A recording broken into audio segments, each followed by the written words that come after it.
Antonio Siriaco, vicedecano de Economía de la Universidad Estatal, es uno de los economistas que más colabora con Despierta, con CDN. Siempre está ahí presto con nosotros. Buenos días, Siriaco. ¿Cómo te encuentras? Buenos días, Nelson. Buenos días, Yulisa y Catherine, si están ahí.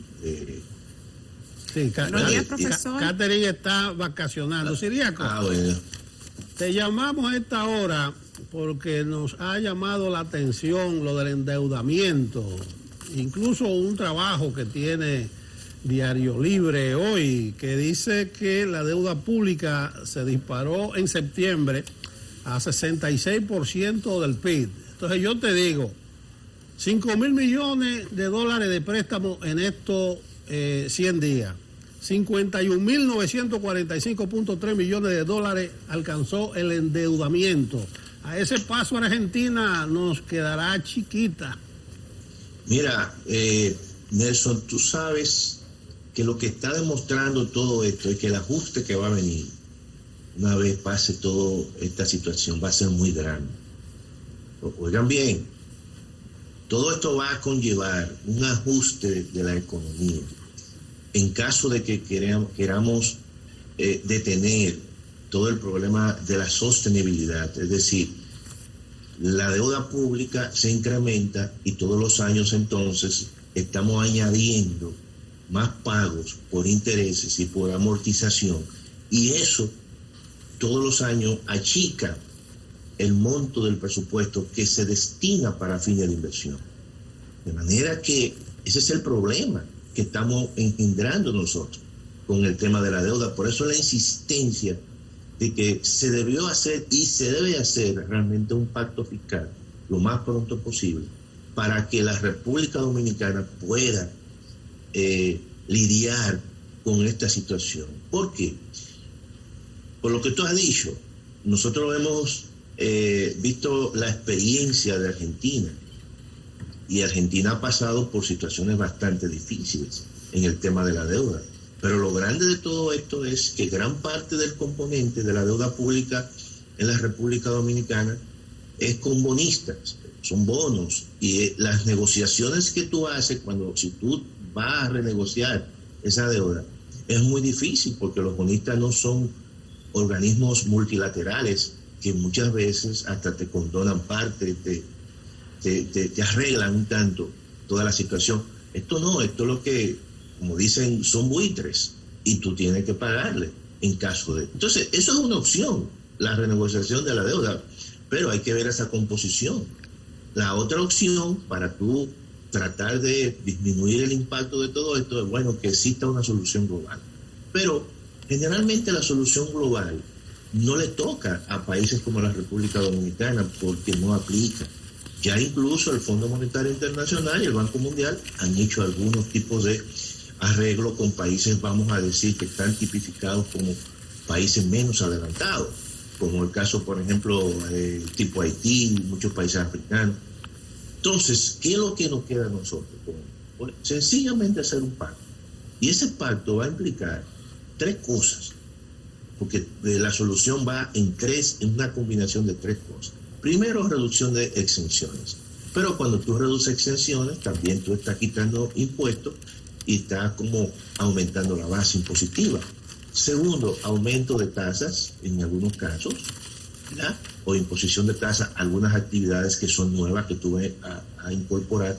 Y en tercer momento, una reducción del gasto público. Todo eso implica un ajuste de la economía. Esos tres elementos. Y en la medida que tú te vas endeudando a ese ritmo de crecimiento, porque estamos hablando de un ritmo de crecimiento que prácticamente te duplica y casi es 3 veces el ritmo de crecimiento de la economía, tomando en consideración que la economía está y terminará con un crecimiento negativo, y que el PIB se ha achicado. Siriaco, hablamos hoy de haber llegado al 66% del Producto Interno Bruto en lo contabilizado hasta septiembre. O sea que los préstamos que se han tomado de septiembre hacia acá, que son creo que 4, no están calculados en ese monto. Según veo, hay unas declaraciones de que La deuda consolidada por los compromisos de emergencia que debió asumir el gobierno por el COVID-19 llegó a 51.945.000 al cierre del trimestre del año.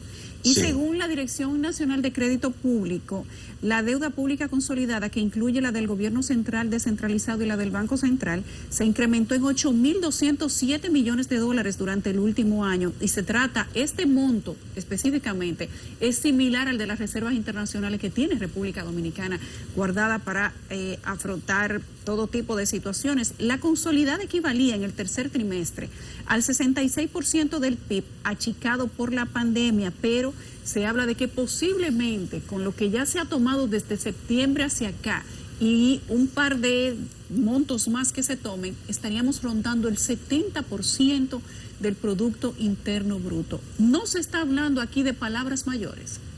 Mira, déjame decirte lo siguiente, que yo había previsto esa situación desde hace meses y lo había dicho en varios programas. Dije que la deuda pública va a llegar hasta un 70% y cuidado. Para el próximo año, oye, ese dato es al mes de noviembre.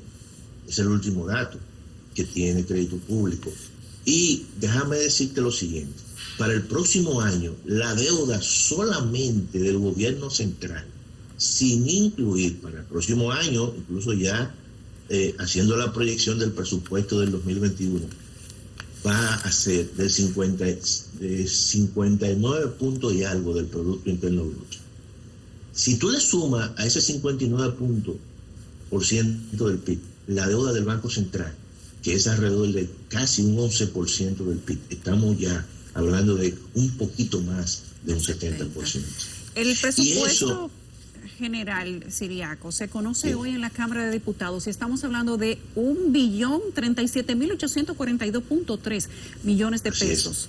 Así es. Pero parte de lo que se pone en ese presupuesto está sustentado en una expectativa de ingreso que posiblemente no se logre y habría que completarlo también con endeudamiento. ¿En qué posición nos dejaría eso? Mira, en primer lugar, ese presupuesto que se va a conocer tiene un déficit de 143 mil millones. Todo eso es financiamiento, todo eso es deuda, pero además los ingresos se sustentan en una partida que se llama y tiene el siguiente nombre: venta, ingresos de capital. Y dentro de los ingresos de capital hay una partida que se llama transferencia de empresas públicas al sector público. Es decir, las empresas públicas le van a transferir al sector público, al mismo sector público, 87 mil millones de pesos. Eso significa que son ventas de acciones de empresas públicas. Y esas acciones de empresas públicas, tú tienes que constituir un fideicomiso. Todo eso no se hace de un día para otro. Todo eso requiere algún tipo de negociación con quien va a asumir las acciones del sector público o de esas empresas públicas. Por lo tanto, esos son ingresos que no van a entrar al flujo de caja del gobierno de un día para otro. Eso se lleva tiempo. ¿Qué nosotros pensamos?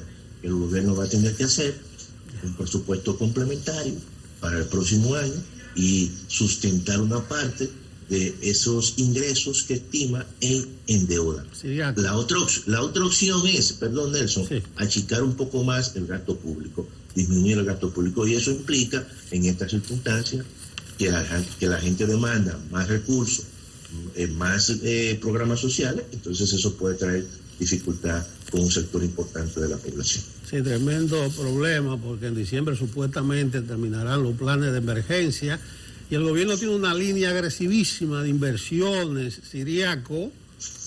Mira, ayer anunciaron 2.500 millones para la autopista Duarte. Se va a hacer y que la circunvalación de los Alcarrizos. Los Alcarrizos se fundaron en el siglo XVIII, es decir, que esa circunvalación puede esperar. Hay otras obras que tienen, claro, inversión privada, como la avenida del Ámbar, pero se anunciaron 2 puentes sobre los AMA, uno el año que viene. Vamos a seguir hablando de eso en los próximos días, Siriaco, porque la situación es preocupante. Gracias por siempre estar a mano. Siempre. Y ya ustedes saben, gracias a ustedes por la amabilidad de, por lo menos, hablar esos temas así. Gracias al profesor Siriaco.